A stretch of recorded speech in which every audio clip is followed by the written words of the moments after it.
अपना संबोधन दिग्दर्शन एवं आशीर्वचन देने की कृपा करें। उत्तराखंड की गवर्नर श्रीमती बेबी रानी मौर्य जी, मुख्यमंत्री श्रीमान त्रिवेंद्र सिंह रावत जी, केंद्रीय मंत्रिमंडल के मेरे सहयोगी गजेंद्र सिंह शेखावत जी, डॉक्टर रमेश पोखरियाल निशंक जी, श्री रतनलाल कटारिया जी, अन्य अधिकारीगण और उत्तराखंड के मेरे भाई और बहनों, चार धाम की पवित्रता को अपने में समेटे देवभूमि उत्तराखंड की धरा को मेरा आदरपूर्वक नमन। आज मां गंगा की निर्मलता को सुनिश्चित करने वाले 6 बड़े प्रोजेक्ट्स का लोकार्पण किया गया है। इसमें हरिद्वार, ऋषिकेश, बद्रीनाथ और मुनि की रेती में सीवेज ट्रीटमेंट प्लांट और म्यूजियम जैसे प्रोजेक्ट्स भी शामिल हैं। इन तमाम प्रोजेक्ट्स के लिए उत्तराखंड के सभी साथियों को मैं बहुत बहुत बधाई देता हूं। साथियों, अब से कुछ देर पहले जब जल जीवन मिशन के खूबसूरत लोगों का और मिशन मार्गदर्शिका का भी विमोचन हुआ है।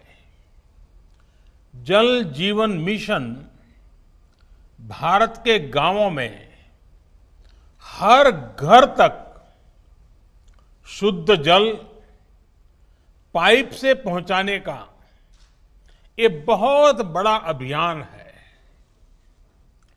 मिशन का लोगो निरंतर इस बात की प्रेरणा देगा कि पानी की एक एक बूंद को बचाना आवश्यक है। वहीं ये मार्गदर्शिका गांव के लोगों, ग्राम पंचायत के लिए भी उतनी ही जरूरी है जितनी सरकारी मशीनरी के लिए आवश्यक है। ये परियोजना की सफलता सुनिश्चित करने का बहुत बड़ा माध्यम है। साथियों, आज जिस पुस्तक का विमोचन हुआ है उसमें भी विस्तार से ये बताया गया है कि गंगा किस तरह हमारे सांस्कृतिक वैभव, आस्था और विरासत तीनों का ही बहुत बड़ा प्रतीक है। उत्तराखंड में उद्गम से लेकर पश्चिम बंगाल में गंगा सागर तक गंगा देश की करीब करीब आधी आबादी के जीवन को समृद्ध करती है और इसलिए गंगा की निर्मलता आवश्यक है। गंगा जी की अविरलता आवश्यक है। बीते दशकों में गंगा जल की स्वच्छता को लेकर बड़े बड़े अभियान शुरू हुए थे, लेकिन उन अभियानों में न तो जन भागीदारी थी और न ही दूरदर्शिता। नतीजा ये हुआ कि गंगा का पानी कभी साफ ही नहीं हो पाया। साथियों, अगर गंगा जल की स्वच्छता को लेकर वही पुराने तौर तरीके अपनाए जाते तो आज भी हालत उतनी ही बुरी रहती। लेकिन हम नई सोच, नई अप्रोच के साथ आगे बढ़े। हमने नमामि गंगे मिशन को सिर्फ गंगा जी की साफ सफाई तक ही सीमित नहीं रखा, बल्कि इसे देश का सबसे बड़ा और विस्तृत नदी संरक्षण कार्यक्रम बनाया। सरकार ने चारों दिशाओं में एक साथ काम आगे बढ़ाया। पहला, गंगा जल में गंदा पानी गिरने से रोकने के लिए सीवेज ट्रीटमेंट प्लांटों का जाल बिछाना शुरू किया। दूसरा, सीवेज ट्रीटमेंट प्लांट ऐसे बनाए जो अगले 10-15 साल की भी जरूरतें पूरी कर सके।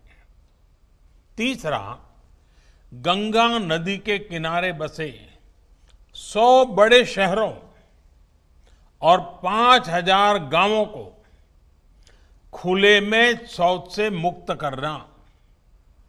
और चौथा, जो गंगा जी की सहायक नदियां हैं उनमें भी प्रदूषण रोकने के लिए पूरी ताकत लगाना। साथियों, आज इस चौतरफा काम का परिणाम हम सभी देख रहे हैं। आज नमामि गंगे कार्यक्रम के तहत 30,000 करोड़ रुपए से अधिक की परियोजनाओं पर या तो काम चल रहा है या फिर पूरा हो चुका है। आज जिन प्रोजेक्ट्स का लोकार्पण किया गया है उनके साथ ही उत्तराखंड में इस अभियान के तहत चल रहे करीब करीब सभी बड़े प्रोजेक्ट्स पूरे हो चुके हैं। हजारों करोड़ के इन प्रोजेक्ट से सिर्फ 6 सालों में ही उत्तराखंड में सीवेज ट्रीटमेंट की क्षमता करीब करीब 4 गुना हो चुकी है। साथियों, उत्तराखंड में तो स्थिति ये थी कि गंगोत्री, बद्रीनाथ, केदारनाथ से हरिद्वार तक 130 से ज्यादा नाले गंगा जी में गिरते थे। आज इन नालों में से अधिकतर को रोक दिया गया है। इसमें ऋषिकेश से सटे मुनि की रेती का चंद्रेश्वर नगर नाला भी शामिल है। इसके कारण यहां गंगा जी के दर्शन के लिए आने वाले, राफ्टिंग करने वाले साहसिक साथियों को बहुत परेशानी होती थी। आज से यहां देश का पहला 4 मंजिला सीवेज ट्रीटमेंट प्लांट शुरू हो चुका है। हरिद्वार में भी ऐसे 20 से ज्यादा नालों को बंद किया जा चुका है। साथियों, प्रयागराज कुंभ में गंगा जी की निर्मलता को दुनिया भर के श्रद्धालुओं ने अनुभव किया था। अब हरिद्वार कुंभ के दौरान भी पूरी दुनिया को निर्मल गंगा स्नान का अनुभव होने वाला है और उसके लिए लगातार प्रयास चल रहे हैं। साथियों, नमामि गंगे मिशन के तहत ही गंगा जी पर सैकड़ों घाटों का सुंदरीकरण ये किया जा रहा है और गंगा विहार के लिए आधुनिक रिवर फ्रंट के निर्माण का कार्य भी किया जा रहा है। हरिद्वार में तो रिवर फ्रंट बनकर तैयार है। अब गंगा म्यूजियम के बनने से यहां का आकर्षण और अधिक बढ़ जाएगा। ये म्यूजियम हरिद्वार आने वाले पर्यटकों के लिए गंगा से जुड़ी विरासत को समझने का एक माध्यम बनने वाला है। साथियों, अब नमामि गंगे अभियान को एक नए स्तर पर ले जाया जा रहा है। गंगा जी की स्वच्छता के अलावा अब गंगा से सटे पूरे क्षेत्र की अर्थव्यवस्था और पर्यावरण के विकास पर भी फोकस है। सरकार द्वारा उत्तराखंड सहित सभी राज्यों के किसानों को जैविक खेती, आयुर्वेदिक पौधों की खेती का लाभ दिलाने के लिए व्यापक योजना बनाई गई है। गंगा जी के दोनों ओर पेड़ पौधे लगाने के साथ ही ऑर्गेनिक फार्मिंग से जुड़ा कॉरिडोर भी विकसित किया जा रहा है। गंगा जल को बेहतर बनाने के इन कार्यों को अब मैदानी इलाकों में मिशन डॉल्फिन से भी मदद मिलने वाली है। इसी 15 अगस्त को मिशन डॉल्फिन का ऐलान किया गया है। ये मिशन गंगा जी में डॉल्फिन संवर्धन के काम को और मजबूत करेगा। साथियों, आज देश उस दौर से बाहर निकल चुका है जब पानी की तरह पैसा तो बह जाता था, लेकिन नतीजे नहीं मिलते थे। आज पैसा न पानी की तरह बहता है, न पानी में बहता है, पर पैसा पाई पाई पानी पर लगाया जाता है। हमारे यहां तो हालत ये थी कि पानी जैसा महत्वपूर्ण विषय अनेकों मंत्रालयों और विभागों में बिखरा पड़ा हुआ था, बटा हुआ था। इन मंत्रालयों में, विभागों में न कोई तालमेल था और न ही समान लक्ष्य के लिए काम करने का कोई स्पष्ट दिशा निर्देश। नतीजा ये हुआ कि देश में सिंचाई हो और फिर पीने के पानी से जुड़ी समस्या, ये निरंतर विकराल ही होते गए। आप सोचिए, आजादी के इतने वर्षों बाद भी 15 करोड़ से ज्यादा घरों में पाइप से पीने का पानी नहीं पहुंचता था। यहां उत्तराखंड में भी हजारों घरों में यही हाल था। गांवों में, पहाड़ों में जहां आना जाना तब मुश्किल हो, वहां पीने के पानी का इंतजाम करने में सबसे ज्यादा तकलीफ हमारी माताओं को, बहनों को, बेटियों को उठानी पड़ती थी, पढ़ाई छोड़नी पड़ती थी। इन समस्याओं को दूर करने के लिए देश की पानी से जुड़ी सारी चुनौतियों पर एक साथ ऊर्जा लगाने के लिए ही जल शक्ति मंत्रालय का गठन किया गया। मुझे खुशी है कि बहुत ही कम समय में जल शक्ति मंत्रालय ने तेजी से काम संभालना शुरू कर दिया। पानी से जुड़ी चुनौतियों के साथ साथ अब यह मंत्रालय देश के गांवों में हर घर तक जल पहुंचाने के मिशन में जुटा हुआ है। आज जल जीवन मिशन के तहत हर दिन करीब करीब 1 लाख परिवारों को शुद्ध पेयजल की सुविधा से जोड़ा जा रहा है। सिर्फ 1 साल में ही देश के 2 करोड़ से ज्यादा परिवारों तक पीने का पानी पहुंचाया जा चुका है।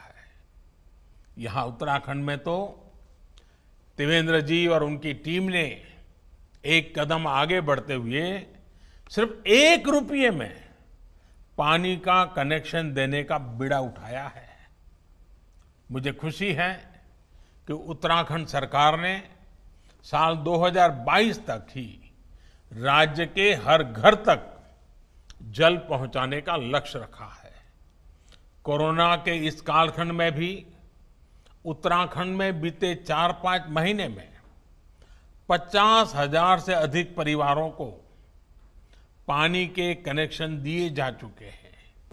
Shivagayatri enterprises distributors for submersible pumps మీ గృహ వ్యవసాయ పారిశ్రామిక నీటి అవసరాలకు స్పైరన్ మరియు కోర్సా సబ్మెర్సిబుల్ పంప్స్ మరియు distributors for water softners Himajal RO plus alkaline water purifiers Shivagayatri enterprises. ये उत्तराखंड सरकार की प्रतिबद्धता को दिखाता है, कमिटमेंट को दिखाता है। साथियों, जल जीवन मिशन गांव और गरीब के घर तक पानी पहुंचाने का तो अभियान है ही। ये एक प्रकार से ग्राम स्वराज को, गांव के सशक्तिकरण को, उसके लिए भी एक नई ऊर्जा, नई ताकत, नई बुलंदी देने वाला अभियान है। सरकार के काम करने में कैसे बहुत बड़ा बदलाव आया है, ये उसका भी उदाहरण है। पहले भी सरकारी योजनाओं पर अक्सर दिल्ली में ही बैठकर फैसला होता था। किस गांव में कहां सोर्स टैंक बनेगा, कहां से पाइपलाइन बिछेगी, ये सब फैसले ज्यादातर राजधानियों में ही होते थे। लेकिन जल जीवन मिशन ने अब इस पूरी परिपाटी को ही बदल दिया है। गांव में पानी से जुड़े कौन से काम हो, कहां काम हो, उसकी क्या तैयारी हो, ये सब कुछ तय करने का, फैसले लेने का अधिकार अब गांवों के लोगों को ही दे दिया गया है। पानी के प्रोजेक्ट्स की प्लानिंग से लेकर रख रखाव और संचालन तक पूरी व्यवस्था ग्राम पंचायत करेगी, पानी समितियां करेंगी। पानी समितियों में भी 50% गांव की बहनें हो, गांव की बेटियां हो, ये भी सुनिश्चित किया गया है। साथियों, आज जिस मार्गदर्शिका का विमोचन किया गया है, वो इन्हीं बहनों, बेटियों, पानी कमेटी के सदस्यों, पंचायत सदस्यों के सबसे ज्यादा काम आने वाली है। एक प्रकार की मार्गदर्शिका है। और मेरा पक्का विश्वास है, पानी की कठिनाई क्या होती है, पानी का मूल्य क्या होता है, पानी की आवश्यकता कैसे सुविधा और संकट दोनों लाती है, इस बात को हमारी माताएं बहनें जितना समझती हैं, शायद ही कोई समझता है। और इसलिए जब इसका पूरा कारोबार माताओं बहनों के हाथ में जाता है, तो बड़ी संवेदनशीलता के साथ, बड़ी जिम्मेदारी के साथ वे इस काम को निभाती हैं और अच्छे परिणाम भी देती हैं। ये गांव के लोगों को एक मार्ग दिखाएगी। ये किताब जो बनाई है, वो छोटे मोटे निर्णय करने में, फैसले लेने में मदद करेगी। मैं समझता हूं जल जीवन मिशन ने गांव के लोगों को एक अवसर दिया है। अवसर अपने गांव को पानी की समस्याओं से मुक्त करने का, अवसर है अपने गांव को पानी से भरपूर करने का। मुझे बताया गया है कि जल जीवन मिशन इस 2 अक्टूबर गांधी जयंती से एक और अभियान शुरू करने जा रहा है। 100 दिन का एक विशेष अभियान, जिसके तहत देश के हर स्कूल और हर आंगनवाड़ी में नल से जल को सुनिश्चित किया जाएगा। मैं इस अभियान की सफलता की शुभकामना देता हूं और मैं राज्य सरकारों से भी आग्रह करता हूं कि करने जैसा पवित्र काम है, राज्य सरकारें भी पूरी तरह इस जिम्मेवारी को अपने कंधे पर उठाएं और इस काम को 100 दिन में हम पूरा करके दिखाएं। साथियों, नमामि गंगे अभियान हो, जल जीवन मिशन हो, स्वच्छ भारत अभियान हो, ऐसे अनेक कार्यक्रम बीते 6 सालों के बड़े रिफॉर्म्स का हिस्सा है। ये ऐसे रिफॉर्म है जो सामान्य जन के जीवन में, सामाजिक व्यवस्था में हमेशा के लिए सार्थक बदलाव लाने में मददगार है। बीते 1-1.5 साल में तो इसमें और ज्यादा तेजी आई है। अभी जो संसद का सत्र खत्म हुआ है, इसमें देश की किसानों, श्रमिकों और देश के स्वास्थ्य से जुड़े बहुत बड़े बड़े सुधार किए गए हैं। इन सुधारों से देश का श्रमिक सशक्त होगा, देश का नौजवान सशक्त होगा, देश की महिलाएं सशक्त होगी, देश का किसान सशक्त होगा। लेकिन आज देश देख रहा है कि कैसे कुछ लोग सिर्फ विरोध के लिए विरोध कर रहे हैं। साथियों, अब से कुछ दिन पूर्व देश ने अपने किसानों को अनेक बंधनों से मुक्त किया है। अब देश का किसान कहीं पर भी किसी को भी अपनी उपज बेच सकता है। लेकिन आज जब केंद्र सरकार किसानों को उनके अधिकार दे रही है, तो भी ये लोग विरोध पर उतर आए हैं। ये लोग चाहते हैं कि देश का किसान खुले बाजार में अपनी उपज नहीं बेच पाए। ये लोग चाहते हैं कि किसान की गाड़ियां जब्त होती रहें, उनसे वसूली होती रहें, उनसे कम कीमत पर अनाज खरीदकर बिचौलिए मुनाफा कमाते रहें। ये किसान की आजादी का विरोध कर रहे हैं। जिन सामानों की, उपकरणों की किसान पूजा करता है, उन्हें आग लगाकर ये लोग अब किसानों को अपमानित कर रहे हैं।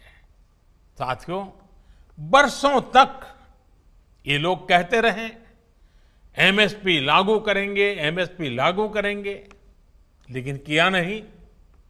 एमएसपी लागू करने का काम स्वामीनाथन कमीशन की इच्छा के अनुसार हमारी ही सरकार ने किया। आज ये लोग एमएसपी पर ही किसानों में भ्रम फैला रहे हैं।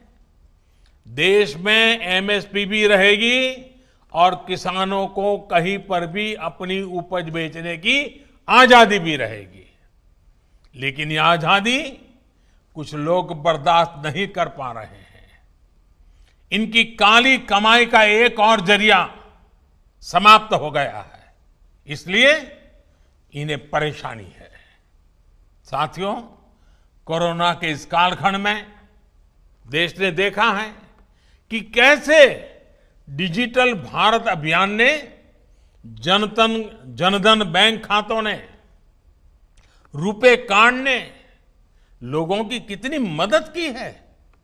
लेकिन आपको याद होगा, जब यही काम हमारी सरकार ने शुरू किए थे, तो ये लोग इनका कितना विरोध कर रहे थे।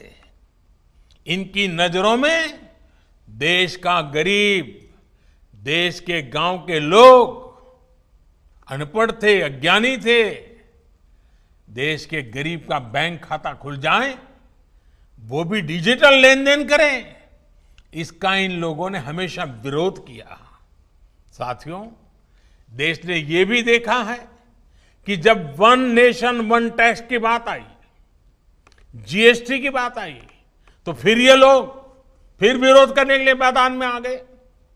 जीएसटी की वजह से देश में घरेलू सामानों पर लगाने वाला टैक्स बहुत कम हो गया है। ज्यादातर घरेलू सामान, रसोई के लिए जरूरी चीजों पर टैक्स अब या तो नहीं है या फिर 5% से भी कम है।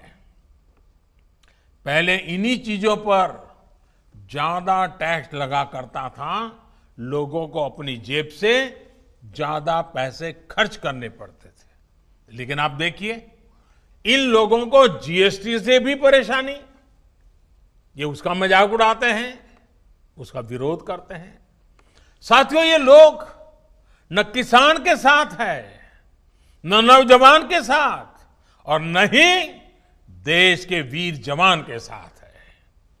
आपको याद होगा, जब हमारी सरकार वन रैंक वन पेंशन लाई, उत्तराखंड के हजारों पूर्व सैनिकों को भी उनका अधिकार दिया, तो ये लोग इसका भी विरोध कर रहे थे। वन रैंक वन पेंशन लागू करने के बाद से सरकार पूर्व सैनिकों को लगभग 11,000 करोड़ रुपए एरियर के तो दे चुकी है। यहां उत्तराखंड में भी 1 लाख से ज्यादा पूर्व सैनिकों को इसका लाभ मिला है, लेकिन इन लोगों को वन रैंक वन पेंशन लागू किए जाने से हमेशा दिक्कत रही। इन लोगों ने वन रैंक वन पेंशन का भी विरोध किया। साथियों, बरसों तक इन लोगों ने देश की सेनाओं को, देश की वायुसेना को सशक्त करने के लिए कुछ नहीं किया। वायुसेना कहती रही कि हमें आधुनिक लड़ाकू विमान चाहिए, लेकिन ये लोग वायुसेना की बात कभी नहीं सुनी, उसको नजरअंदाज करते रहे। जब हमारी सरकार ने सीधे फ्रांस सरकार से रफाल लड़ाकू विमान का समझौता कर लिया, तो इनको फिर दिक्कत होने लगी। भारतीय वायुसेना के पास रफाल विमान आए, भारतीय वायुसेना की ताकत बढ़े, ये इसका भी विरोध करते रहे। मुझे खुशी है कि आज रफाल भारतीय वायुसेना की ताकत बढ़ा रहा है। अंबाला से लेकर के लेह तक उसकी गर्जना भारतीय जांबाजों का हौसला बढ़ा रही है।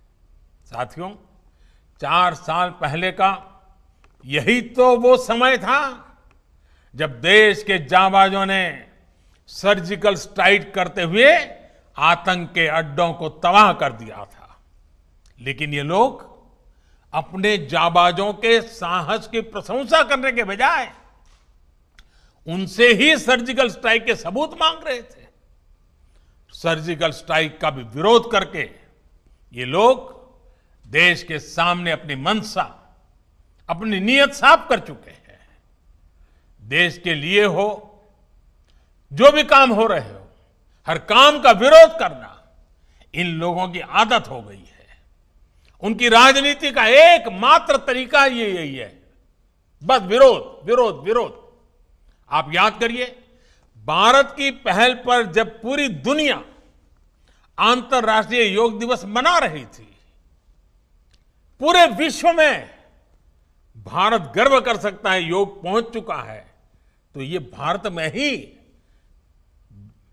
योग का विरोध कर रहे थे। जब देश की सैकड़ों रियासतों को जोड़ने का काम, ऐतिहासिक काम करने वाले,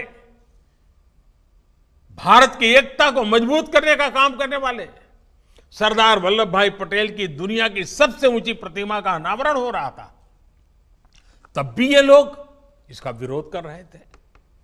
आज तक इनका कोई बड़ा नेता स्टैच्यू ऑफ यूनिटी के दर्शन करने नहीं गया है। क्यों? क्योंकि उन्हें विरोध करना है। साथियों, जब गरीबों को 10% आरक्षण का फैसला हुआ, तब भी ये इसके विरोध में खड़े थे। जब 26 नवंबर को संविधान दिवस मनाने की बात आई, तब भी ये इसका विरोध कर रहे थे। डॉक्टर बाबा साहब आंबेडकर का विरोध कर रहे थे। साथियों, पिछले महीने ही अयोध्या में भव्य राम मंदिर के निर्माण के लिए भूमि पूजन किया गया है। ये लोग पहले सुप्रीम कोर्ट में राम मंदिर का विरोध कर रहे थे, फिर भूमि पूजन का विरोध करने लग गए। हर बदलती हुई तारीख के साथ विरोध के लिए विरोध करने वाले ये लोग देश के लिए, समाज के लिए अप्रासंगिक होते जा रहे हैं। इसकी छटपटाहट है, बेचैनी है, हताशा है, निराशा है।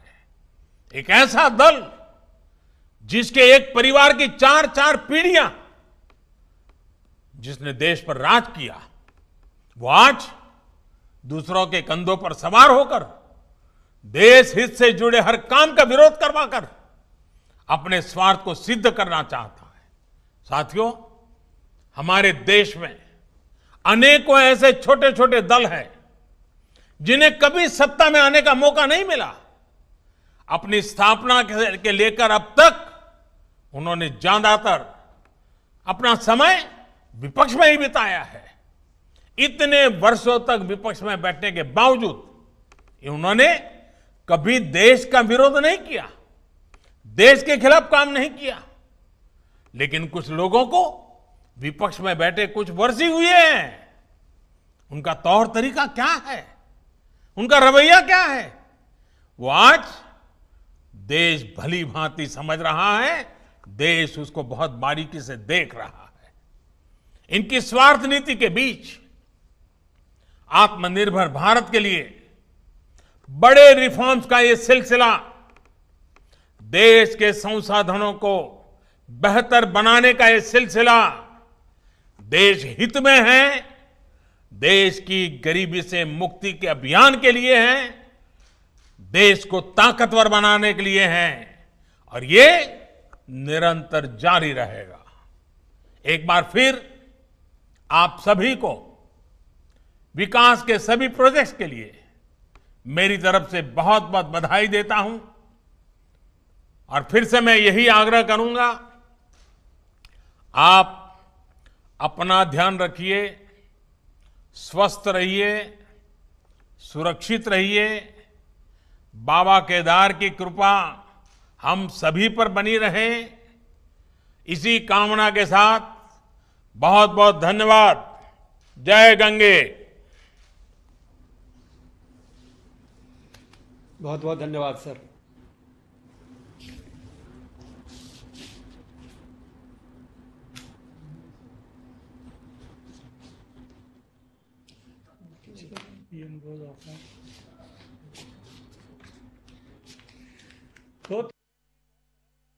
కన్స్ట్రక్షన్ రంగాలలో దశాబ్దపు అనుభవంతో కస్టమర్ల మరియు శ్రేయోభిలాషుల మన్ననలను నమ్మకాన్ని గెలుపొందిన సంస్థ విఆర్ఆర్ కన్స్ట్రక్షన్స్. నాణ్యతకు నమ్మకానికి మారుపేరు VRR constructions. Independent houses, apartments, villas అన్ని రకాల హంగులతో అలరించే అద్భుతమైన వెంచర్స్ తో పాటు అందరికీ అందుబాటు ధరలో సొంత ఇంటి కలను సాకారం చేసే నమ్మకమైన సంస్థ విఆర్ఆర్ కన్స్ట్రక్షన్స్.